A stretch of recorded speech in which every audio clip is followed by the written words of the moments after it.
Hi, today I'm going to show you how to make a sensory bottle. Now, a sensory bottle can have lots of different materials in it. I'm just going to use what I had on hand. I have baby oil, and if you don't have baby oil, you could use cooking oil, hair gel, shampoo, corn syrup, lots of different liquids. Anyways, this is just what I had on hand, and I don't have very much. So you'll want enough liquid to fill the bottle. Now, normally you would put it like in a different container. All I had empty was some water bottles, and I don't really like the look of this one. So I'm just gonna keep my baby oil in this container. Then, say you didn't like the container that you had, you could look around in your house. I'm sure you have lots of containers that would work. An empty spice jar would work, or an empty sprinkle bottle would work. If you have water bottles, Gatorade bottles are great.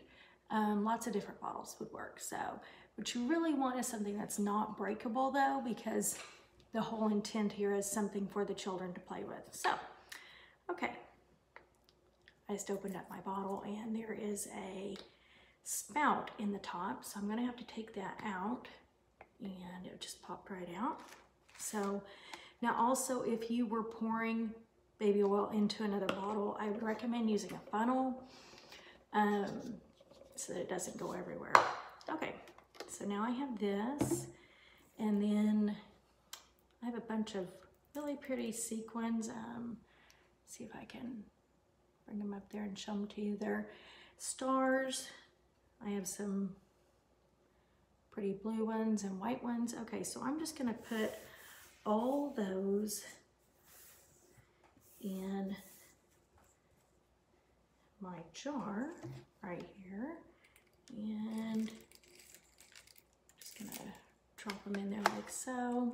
A lot of them missed the bottle. So you can see they instantly went to the bottom, and that's okay. Okay, I'm gonna see if I have some more here I can get. And put the rest of them in here. Okay, so I wanted to kind of create a Starry Night sensory bottle. So that's why I put the stars in here. And that's what I had at the house. So I kind of decided that that's what I would use since I don't want to go to the store right now. Then I have a very small amount of blue food coloring. I'd probably recommend you look at your materials and kind of then decide what you're gonna do, which is not what I did. But anyways, so I'm gonna put the blue food coloring in here. And also, if you have the gel food coloring that's in the bakery aisle, but it's not like this, the gel works a lot better. So this is just not the best option, as you can see, because it didn't even color my water yet. So this may not work, but we're gonna try it anyways. Okay, so there we go. Okay, so I'm gonna put my lid back on, and I'm gonna shake it up real slow, and so you can see it kind of creates a real calming effect. Obviously, the more mineral water I had, the better this would work. The food coloring is kind of cool though, because it made these little bubbles in the bottle instead of dissolving. So that's really neat.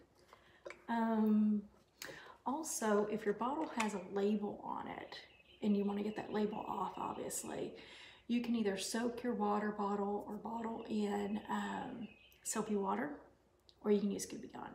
I recommend Goopy Gone. You just squirt it on there, scrape it off. But obviously, if you don't have that, soapy water would work great. So there it is. Now, when you're all finished, which obviously I am not finished, because I want to try some other food coloring and see if I can get this to maybe look a little bit more like a Starry Night. But once you are finished, you will want to glue gun use a glue gun to glue the lid down, because you don't want mineral oil all over your floor or your hands. So I would use a glue gun. If you don't have a glue gun, some super glue or Gorilla Glue would work great. Just anything that's really good like that would work. And then glue the lid on. And then every so often you need to check the lid and make sure that it's really stuck on there tight. So anyways, that is how you make a sensory bottle.